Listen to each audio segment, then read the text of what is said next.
Sir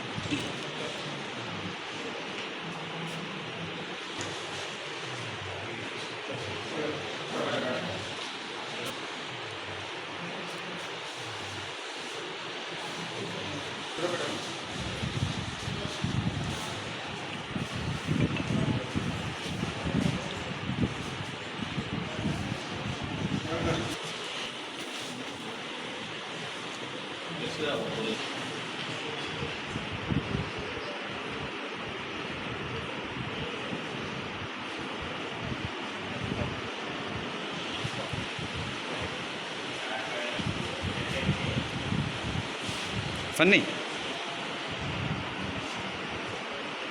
sorry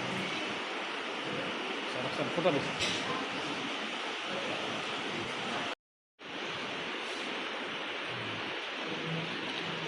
sir sir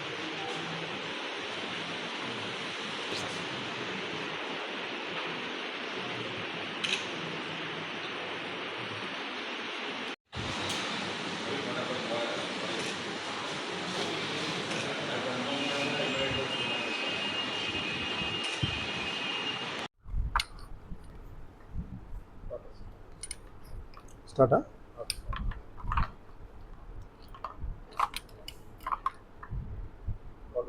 మన భారతదేశము ఈ నెల 26వ తారీఖు నాడు international drug against abuse and awareness ప్రోగ్రాంకు కార్యక్రమం ఏర్పాటు చేయడం జరిగింది. అది 22వ తారీఖు నుంచి 26వ తారీఖు వరకు, అంటే ఈరోజు లాస్ట్, ఈరోజు వరకు ఈ కార్యక్రమాలు వివిధ ప్రాంతాల్లో స్కూళ్ళు, కాలేజెస్ మరియు పట్టణాల్లో, గ్రామాల్లో అవేర్నెస్ ప్రోగ్రామ్స్ కండక్ట్ చేయడం, తర్వాత ర్యాలీలు కండక్ట్ చేయడం, తర్వాత స్కూళ్ళల్లో, కాలేజీలలో వ్యాసరచన పోటీలు, తర్వాత డ్రాయింగు, పెయింటింగు, ఈ డ్రగ్స్కు అబ్యూజ్ వల్ల జరిగే నష్టాలు ఏ విధంగా ఉన్నాయి, యువత దాని బారిన పడి ఎంత నష్టపోతున్నారు అనే వాటి గురించి వ్యాసరచన పోటీలు కూడా ఏర్పాటు చేయడం జరిగింది. అందులో భాగంగానే రోజువారీ కార్యక్రమంలో భాగంగానే ఈరోజు డి అడిక్షన్ సెంటర్ మన గవర్నమెంట్ హాస్పిటల్లో గౌరవనీయులు మన జిల్లా కలెక్టర్ గారు ఏర్పాటు చేసిన మన గవర్నమెంట్ యొక్క ఆదేశం ప్రకారం మరియు మా జిల్లా ఎస్పీ గారు కె నరసింహ ఐపీఎస్ గారి సూచన మేరకు ఇక్కడికి డి అడిక్షన్ సెంటర్కు రావడం జరిగింది.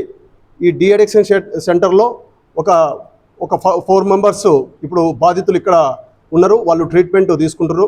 వాళ్ళందరినీ కూడా పరామర్శించడం, వాళ్ళకు పనులు మరియు ఇతర వాళ్ళకు ఇవ్వడం జరిగింది.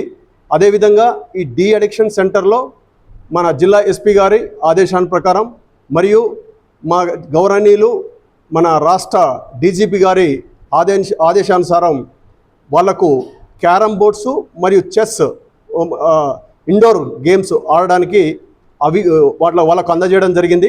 అంటే ఇక్కడ ట్రీట్మెంట్ పొందే వాళ్ళకు కొంత ఉపశమనం కలిగించడానికి అని చెప్పేసి ఇవి అందజేయడం జరిగింది. వీటన్నిటి ఉపయోగించుకోవాలి. మనం మొదటి నుంచి మన సూర్యాపేట పట్టణంలో, మన జిల్లాలో మనం మొదటి నుంచి కూడా ఈ డ్రగ్స్ మీద వ్యతిరేకంగా చాలా పోరాటాలు చేస్తున్నాం. అంతేకాదు ఒక విధంగా చెప్పాలంటే ఒక యుద్ధం ప్రకటించి మన సూర్యాపేట జిల్లాలో, పట్టణంలో, మన రాష్ట్రంలో ఏ ప్రాంతం నుంచి కూడా డ్రగ్స్, మన గాంజాయి కానీ మరియు మత్తు పదార్థాలు కానీ ఇక్కడికి రాకుండా అన్ని రకాల చర్యలు చేపట్టడం జరుగుతుంది. అంతేకాదు ఇంతకుముందు ఎవరైతే ఈ కార్యకలాపాలకు పాల్పడ్డారో వాళ్ళందరి మీద క్రిమినల్ చర్యలు తీసుకోవడం జరిగింది. వాళ్ళని మొత్తం కూడా కేసులు నమోదు చేసి వాళ్ళను మళ్ళా జనజీవన స్రవంతిలో తీసుకురావడానికి అని చెప్పేసి పలు కార్యక్రమాలు కూడా ఏర్పాటు చేయడం జరిగింది. అంతేకాకుండా రిపీటెడ్గా ఎవరైతే ఈ నేరాలకు పాల్పడుతున్నారో వాళ్ళందరి మీద షీట్స్ ఓపెన్ చేయడం మరియు వాళ్ళ మీద క్లోజ్ సర్వేలెన్స్ పెట్టి వాళ్ళ యొక్క మూమెంట్ని ఎవ్రీడే అబ్జర్వ్ చేసి వాళ్ళను దాని వైపు మళ్ళీ వెళ్లకుండా, ఆ డ్రగ్స్ వైపు మళ్ళీ వెళ్లకుండా కఠినమైన చర్యలు తీసుకొని నిఘా ఏర్పాటు చేయడం జరిగింది. ఇదంతా కూడా 24 hours 365 days వాళ్ళ మీద సర్వేలెన్స్ ఉంచడం జరిగింది. అంతేకాకుండా వాళ్ళు ఎవరైనా సరే మళ్ళీ ఈ కార్యకలాపాలకు పాల్పడ్డ వాళ్ళు ఒకవేళ నిజం చెప్తున్నారా లేదంటే అబద్ధం చెప్తున్నారా అని చెప్పేసి వాళ్ళను రూఢి చేసుకోవడానికి మనకు గవర్నమెంట్ మనకు అందజేసిన కిట్స్ ఎవరైతే మద్యం తాగిన వాళ్లకు ఏ విధమైన టెస్టులు ఉంటాయో అదే విధమైన టెస్టులు ఈ గాంజాయి సేవించే వాళ్ళకు కూడా మన గవర్నమెంట్ మనకు అందించడం జరిగింది. ఆ టెస్ట్ల కిట్ల సహాయంతో వాళ్ళు ఒకవేళ మళ్ళీ ఈ డ్రగ్స్ సేవించినట్టయితే మనం రూఢి చేసుకొని వాళ్ళ మీద తగు విధమైన చర్యలు తీసుకోవడం అనేది జరుగుతుంది. ఇది నిరంతరంగా కొనసాగుతుంది. దీన్ని అందరూ కూడా సహకరించాలని చెప్పేసి మనవి చేస్తున్నాం. అంతేకాదు ఒకవేళ ఎవరైనా సరే తీవ్రమైన అలవాట్లు పడి దీనికి అడిక్ట్ అయిపోయి దీంట్లో నుంచి బయటపడనాలి వాళ్లకు ఈ డీ అడిక్షన్ సెంటర్ మనం ఏర్పాటు చేసుకోవడం జరిగింది. ఎవరైనా సరే ఈ డీ అడిక్షన్ సెంటర్లు ఉపయోగించుకోవచ్చు. ఎవరైనా సరే ఆ యొక్క డ్రగ్స్ బారి నుంచి బయటపడాలని చెప్పేసి ఎవరు అనుకుంటున్నారో వారు స్వతహాగా అయినా వచ్చి ఇక్కడ జాయిన్ కావచ్చు. అంతేకాకుండా మాకు పోలీసు వారికి సమాచారం ఇచ్చినా లేకపోతే డైల్ 100, డైల్ 112, డైల్ 1908 ఇలాంటి టోల్ ఫ్రీ నెంబర్స్ మన పోలీసుకు చేసి పోలీసు యొక్క సహకారంతో కూడా ఈ డీ అడిక్షన్ సెంటర్లో మనం జాయిన్ అయిపోయి మళ్ళీ పూర్తి స్థాయిలో మనము కోలుకున్న తర్వాత మన తిరిగి మన కార్యకలాపాలు అనేది చేసుకోవడం అనేది మనం చేస్తున్నాం. దీన్ని అందరూ కూడా పూర్తి స్థాయిలో వాడాలి. అందరూ కూడా దీన్ని పెద్ద ఎత్తున మనకు ఒక డీ అడిక్షన్ సెంటర్ ఉన్నదని కూడా తమ ద్వారా ప్రచారంలోకి తీసుకురావాలని చెప్పేసి కోరుకుంటున్నాం. మన అందరం కూడా మన సూర్యాపేట పట్టణాన్ని డ్రగ్ రహిత 0% టాలరేషన్ లేకుండా మనకు డ్రగ్ రహిత పట్టణంగా మన జిల్లాను మన పట్టణాన్ని మనం చేసుకోవాలి. మన యువతను మన యొక్క సంపదను మన సమాజాన్ని కూడా మొత్తం కూడా ఈ మంచి సమాజంలో నడిపించడానికి మనందరం కూడా కృషి చేయాలని చెప్పేసి కోరుకుంటూ ఈ అవకాశం ఇచ్చినందుకు మీకు ప్రత్యేక ధన్యవాదాలు. Thank you so much.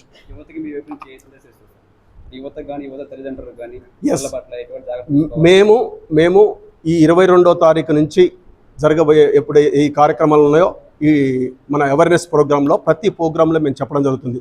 స్కూల్లో ఒక 8th క్లాస్ నుంచి అంటే ఒక బాలులు కానీ బాలికలు కానీ 12 years ఏజ్ ఆఫ్ నుంచి డిగ్రీ, పీజీ మరియు ఇతర ప్రొఫెషనల్ కోర్సులో ఉన్న వాళ్ళకందరికీ కూడా మనం దీనికి ఈ డ్రగ్స్ గురించి ఎప్పటికప్పుడు అవేర్నెస్ చేస్తున్నాం. మేము యువతకు చెప్పేది ఏంటంటే ఎట్టి పరిస్థితుల్లో కూడా ఏదో క్షణిక ఆవేశంలో కానీ లేదంటే క్షణిక ఆనందంలో కానీ లేదా ఏదో ఎవరో ప్రేరేపించడం కానీ జరిగినప్పుడు ఒకసారి తీసుకొని మళ్ళీ అదే పదే మళ్ళీ తీసుకొని దాని బారిన పడి మీ అమూల్యమైన ఏదైతే లైఫ్ ఉన్నదో ఎట్టి పరిస్థితుల్లో కూడా కోల్పోవద్దు. మీకు భవిష్యత్తును మొత్తం కూడా ఇది అంధకారంలో నెట్టేస్తుంది. దయచేసి మీరు ఎవరు ప్రేరేపించినా వాటి జోలికి వెళ్ళొద్దు, వాటిని బారిన పడొద్దు అని చెప్పేసి పదే మనం హెచ్చరించడం జరుగుతుంది. ఎవరైనా సరే అలాంటి కార్యకలాపాలు పాల్పడితే మాకు వెంటనే సమాచారం ఇవ్వండి, మేము కఠినంగా వాళ్ళ మీద చర్యలు తీసుకోవడం అనేది జరుగుతుందని చెప్పేసి యువతకు ఎప్పుడప్పుడు చెప్తున్నాం. అదేవిధంగా పేరెంట్స్ కూడా మనం చెప్తున్నాం.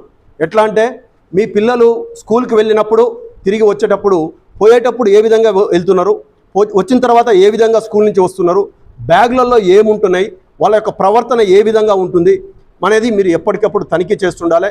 వాళ్ళ ప్రవర్తన కూడా ఎప్పటికప్పుడు మీరు అబ్జర్వ్ చేస్తుండాలి. వాళ్ళ యొక్క అంటే నార్మల్ కండిషన్లో ఉన్నారా లేకపోతే ఏదైనా డిప్రెషన్లో ఉన్నారా లేకపోతే ఏదైనా ఇన్ఫ్లుయెన్స్లో ఉన్నారా, వాళ్ళు ఏ విధంగా ఉన్నారా అనేది ఎప్పటికప్పుడు మీరు గమనించి మీరు దాని అనుగుణంగా మీరు ఎప్పటికప్పుడు వాళ్ళు మోటివేట్ చేస్తుండాలి. పేరెంట్స్ది దీని యొక్క ముఖ్య బాధ్యత ఉంటుంది. అదేవిధంగా సమాజంలో ప్రతి ఒక్కరం కూడా దీని బాధ్యత తీసుకొని మనం డ్రగ్ ఫ్రీ ఏరియాగా మనం పరిగణించాలని చెప్పేసి కోరుకుంటున్నాం.